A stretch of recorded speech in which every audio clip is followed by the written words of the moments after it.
हे दोस्तों, welcome back to my channel. और आज ऐसा हुआ है कि मुझे होने वाले हैं 1.5 मंथ हो गए हैं डिलीवरी के। और तब से डिलीवरी से लेके आज का दिन यानी 1 दिसंबर से सोचा जाए छोड़ो 1 दिसंबर से लेके आज जो कि है शायद से 16 दिसंबर है आज। ओ सॉरी 16 जनवरी है आज। तो अ, मुझे आज जाके गांव का जो रीति रिवाज है उस हिसाब से आज मेरे नाखून कटे हैं। नाखून हाथ पैर के दोनों आती हैं गांव में काटने के लिए। गांव में जो लोग होंगे उनको पता होगा, वो नाखून काटती हैं। उसके बाद से मैं गांव में जो नल होता है उसको छू सकती हूँ। कुआं पूजन कराया जाता है, टीका जाता है, कुएं पे टीका लगाया जाता है सिंदूर से 5 बार। नल में टीका लगाया जाता है सिंदूर से 5 बार। उसके बाद मुझे नल छूना होता है। नल छू सकती हूँ मैं अब जाके, यानी कि ये गाँव का एक रीति रिवाज है। तब तक मैं नल नहीं छू सकती थी जब तक मेरा नाखून ना कट जाए। ना मैं बाहर जा सकती हूँ, ना किचन में जा सकती हूँ, ना गैस छू सकती हूँ, ना खाना बना सकती हूँ वगैरह वगैरह। ये रीति रिवाज है यहाँ का। अब जाके फाइनली मेरे नाखून कटे हैं। और मेरे पैर में देखो उन्होंने आलता भी लगाया है। ये भी एक रिवाज है। नाखून कटने के बाद वो हमारे पैरों में आलता लगाती है। ये देखो लगा रखा है, जैसे गांव में लगता है ना वैसा।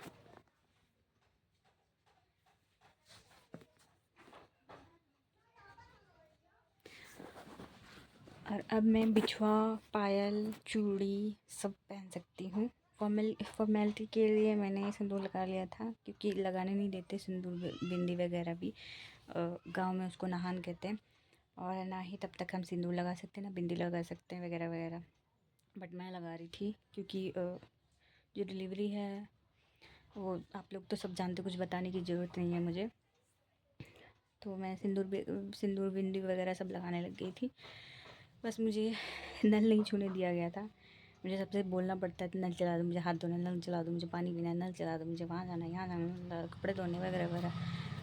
तो फाइनली अब मुझे नहीं बोलना पड़ेगा। अब मैंने छू लिया है, नाखून भी कट गए हैं मेरे। ये बहुत ही घटिया रीति रिवाज है, पता नहीं, लेकिन मेरे लिए बहुत ही बकवास रीति रिवाज है ये। अब आजकल कौन मानता है ये सब, लेकिन गांव में सब मानते हैं। तो ठीक है, मुझे भी वो रूल अपनाना पड़ा, लेकिन बहुत ही बकवास है ये। अगर इमरजेंसी में आप ना रहें, ऐसा हुआ है मेरे साथ, घर में कोई ना रहे, अगर आपको इमरजेंसी आ गई, आपको प्यास लगी, आप खाना खा रहे हो, आपको पानी चाहिए, पानी देना कोई भूल गया है, तो आपको वेट करना पड़ेगा, किसी को बुलाना पड़ेगा, आओ मेरे लिए पानी चला दो, नल चला दो, तब मैं पानी पीऊँगी वगैरह वगैरह। बहुत ही गलत नियम है ये। या तो अपने नियम में सुधार करें, या तो पानी वगैरह की व्यवस्था करके जाएं। तो मेरे साथ बहुत ऐसी बार हुआ है, जब मुझे पानी की ज़रूरत पड़ती है तो मुझे बार बार सबको आवाज़ मार के बुलाना पड़ता है, पानी खिला दो, पानी चला दो, मुझे ये चाहिए, मुझे वो चाहिए, पानी चला दो। सबसे बुरा लगा, मुझे बहुत घटिया लगा ये रिवाज। पता नहीं कब ख़त्म होगा ये रिवाज। 1.5 महीना हो गया था मुझे, 1.5 महीने से ऊपर ही हो गया है। अब जाके छुआ है मैंने। बल्कि नहाना धोना सब मैं बराबर कर रही हूँ, लेकिन मुझे नल नहीं छूने दिया जा रहा है। पता नहीं कौन सा रिवाज है गाँव का, होता होगा, क्या ही बोले, चलो छोड़ो। तो फाइनली नल छू लिया है मैंने। मैं उसको चला सकती हूँ, अभी भी छुआ नहीं है, छूऊंगी। कह रहे थे नाखून कटने तक आप नल नहीं छू सकते। ठीक है, मेरे नाखून में ही क्या प्रॉब्लम। मैंने बोला मैंने तो नाखून काफ़ी टाइम काट लिया है, क्योंकि जब डिलीवरी हुई थी तो बेबी को जब छूने दे रहे थे, जब हाथ में चूड़ियाँ ना हो। NICU से जब निकाला था, ICU में जब बोले थे, डॉक्टरों ने पहले बोल दिया था आपके हाथ में चूड़ियाँ नहीं होनी चाहिए, आपके नाखून कटे हुए होने चाहिए, तब जाके आप बेबी को छू सकते हैं। इसलिए मैंने नाखून काट लिया था, चूड़ी वगैरह सब निकाल दी थी, मैंने पहना नहीं था। और मैं नाखून को तब से कम 4-5 बार काट चुकी थी। तो मैं घर पे आई तो नेल्स काट ही रही थी मैं। तो मेरे घर में किसी ने बोला कि नेल्स किस लिए काटा, नाखून किस लिए काटा, नाखून नहीं काटना चाहिए, आगे से मत काटना नाखून। हाँ, इतने गुस्से में, जैसे मैंने पता नहीं क्या किसी का खून कर दिया हो। नाखून नहीं काटना, मैंने बोला मैंने तो काट लिया यार 4-5 बार। मुझे तो क्या नाम है, डॉक्टर ने बोला था कि बच्चे को छूना नहीं, इन्फेक्शन का डर रहता है, क्योंकि जब हम बच्चे को छूते हैं या टच वच करते हैं तो बाई चांस नाखून लग जाते हैं फेस पे कहीं पे भी, तो उसको इन्फेक्शन का डर रहता है, क्योंकि NICU का बच्चा है, उसको बहुत ज़्यादा देखभाल करना पड़ता है। तो मुझे ऐसा ऐसा बोला गया कि नाखून नहीं काटना, उसको क्यों काट लिया, किससे पूछा, ये वो दिमाग ख़राब। मुझे बहुत बेकार लगा। भाई अपना ज़माना अपने पास रखो, आज की ज़माने की बातें अलग है, आप लोग नहीं समझोगे। वो ज़माना इस ज़माने में बहुत अंतर है। पहले नॉर्मल डिलीवरी हो जाती थी, कोई ऑपरेशन नहीं होता था, बट अब ऑपरेशन अब होता है। अब नॉर्मल डिलीवरी बहुत मुश्किल से होता है, वो भी टाँके लगने पड़ते हैं। नॉर्मल डिलीवरी होता है तो भी नीचे टाँके आते हैं।